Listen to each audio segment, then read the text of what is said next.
എല്ലാ പ്രിയപ്പെട്ട കൂട്ടുകാർക്കും കർത്താവായ യേശുക്രിസ്തുവിൻ്റെ നാമത്തിൽ വന്ദനം. നമുക്ക് ഇന്നത്തെ വചനത്തിലേക്ക് കടക്കുന്നതിന് മുമ്പായിട്ട് ഒരു ചെറിയ പ്രാർത്ഥനയോടുകൂടി തന്നെ നമുക്ക് വചനത്തിലേക്ക് കടക്കാം. സ്വർഗസ്ഥനായ ഞങ്ങളുടെ പിതാവേ, ഈ നല്ല സമയത്തിനായി ഞങ്ങൾ അങ്ങേ സ്തുതിക്കുന്നു. കർത്താവെ, അങ്ങയുടെ ജീവനുള്ള വചനം പങ്കുവെക്കാനായി ഞങ്ങൾ ഒരുങ്ങുമ്പോൾ അവിടുന്ന് ഞങ്ങളെ ഒന്ന് ശുദ്ധീകരിക്കണമേ. ഞങ്ങളുടെ ചിന്തകളെയും വാക്കുകളെയും അവിടുന്ന് പരിശുദ്ധാത്മാവിനാൽ നിറയ്ക്കണമേ. ഞങ്ങൾ പറയുന്ന കാര്യങ്ങളെല്ലാം മറിച്ച് അവിടുത്തെ ഇഷ്ടം മാത്രം കേൾവിക്കാരുടെ ഹൃദയങ്ങളിൽ എത്തുവാൻ സഹായിക്കണമേ.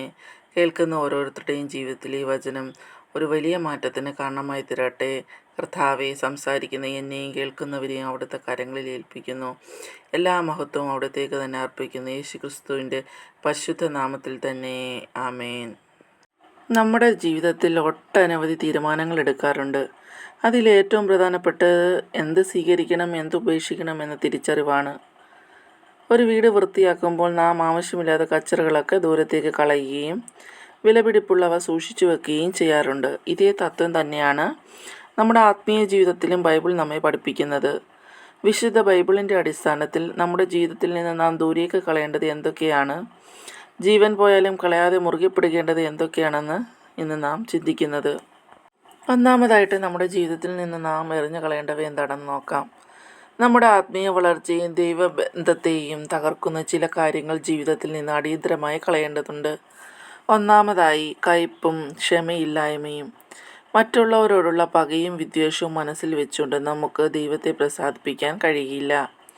അതുകൊണ്ട് എഫേസ്യർ 4:31 പറയുന്നത്, എല്ലാ കയ്പും കോപവും ക്രോധവും കലഹവും ദൂഷണവും എല്ലാ ദുഷ്ടതയുമായി നിങ്ങളെ വിട്ട് നീങ്ങിപ്പോകട്ടെ. മറ്റുള്ളവർക്ക് മാപ്പ് നൽകിക്കൊണ്ട് ആ കയ്പ് നാം ഇന്ന് കളയണം. രണ്ടാമതായി വ്യാജവും കപടതയും. നമ്മുടെ വാക്കുകളിലും പ്രവൃത്തികളിലും ആത്മാർത്ഥത ഉണ്ടായിരിക്കണം. ഫോഷ്കും കള്ളത്തരവും വിശ്വാസികളുടെ ജീവിതത്തിന് ചേർന്നതല്ല. മൂന്നാമതായി അനാവശ്യമായ ഭയവും ആകുലതകളും. നാളെക്കുറിച്ചുള്ള അമിതമായ ആശങ്കകൾ ദൈവത്തിലുള്ള വിശ്വാസക്കുറവാണ് കാണിക്കുന്നത്. നിങ്ങളുടെ ചിന്താകുലമൊക്കെയും അവൻ്റെ മേൽ ഇട്ടുകൊള്ളുകയും അവൻ നിങ്ങൾക്കായി കരുതുന്നുവല്ലോ എന്ന് പത്രോസ് ലേഖ നമ്മെ ഓർമ്മിപ്പിക്കുന്നു. അകുലതകൾ കളഞ്ഞ് ദൈവത്തിൽ ആശ്രയിക്കാം. രണ്ടാമതായി എന്ത് വന്നാലും നാം കളയേണ്ടാതെ മുറുകെ പിടിക്കേണ്ടവ എന്താണെന്ന് നമ്മൾക്ക് നോക്കാം. പ്രതികൂലങ്ങളും കൊടുങ്കാറ്റുകളും ഉണ്ടായാലും ഒരു ക്രിസ്ത്യാനി ഒരിക്കലും കൈവിട്ട് കളയാൻ പാടില്ലാത്ത ചില മൂല്യങ്ങളുണ്ട്. ഒന്നാമതായി ദൈവവചനവും സത്യവും. സദൃശവാക്യങ്ങൾ 23:23 നമ്മെ ഉപദേശിക്കുന്നു, സത്യം വാങ്ങുക, വിൽക്കരുത്. വചനമാകുന്ന സത്യത്തെ എന്ത് വില കൊടുത്ത് നാം ജീവിതത്തിൽ കാത്തു സൂക്ഷിക്കണം. രണ്ടാമതായി നമ്മുടെ വിശ്വാസം. പ്രതിസന്ധികൾ വരുമ്പോൾ ആദ്യം തളരുന്നത് നമ്മുടെ വിശ്വാസമാണ്. എന്നാൽ എബ്രായർ 10:35 ഓർമ്മപ്പെടുത്തുന്നത്, അതുകൊണ്ട് വലിയ പ്രതിഫലമുള്ള നിങ്ങളുടെ ധൈര്യം വിശ്വാസം തള്ളിക്കളയരുത് എന്നാണ്.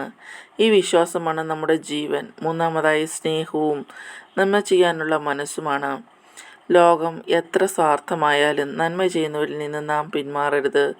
ഗലാത്യർ 6:9 പറയുന്നത് പോലെ നന്മ ചെയ്യുന്നതിൽ നിന്ന് നാം അടുത്തു പോകരുത്. തളർന്നു പോകാതിരുന്നാൽ തക്ക സമയത്ത് നാം കൊയ്യും.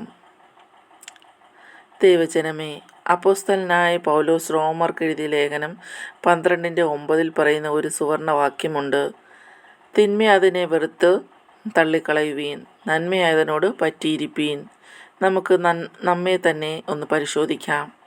ദൈവത്തിന് ഇഷ്ടമില്ലാത്ത എന്തെങ്കിലും കച്ചറകളാണ് നാം ഇന്ന് മനസ്സിൽ കൊണ്ട് നടക്കുന്നത്. അവയല്ല ഇന്ന് ഈ ദൈവവചന കേൾവിയിൽ ഉപേക്ഷിക്കാൻ നമുക്ക് തയ്യാറാകാം. ഒപ്പം ദൈവത്തിന് പ്രിയമുള്ള വിശ്വാസവും സ്നേഹവും വചനവും കൂടുതൽ ശക്തിയോടെ മുറുകെ പിടിക്കാം. അതിനായി സർവശക്തനായ ദൈവം നമ്മെ എല്ലാവരെയും സഹായിക്കട്ടെ. നന്ദി. ദൈവനാമം മഹത്വപ്പെടട്ടെ.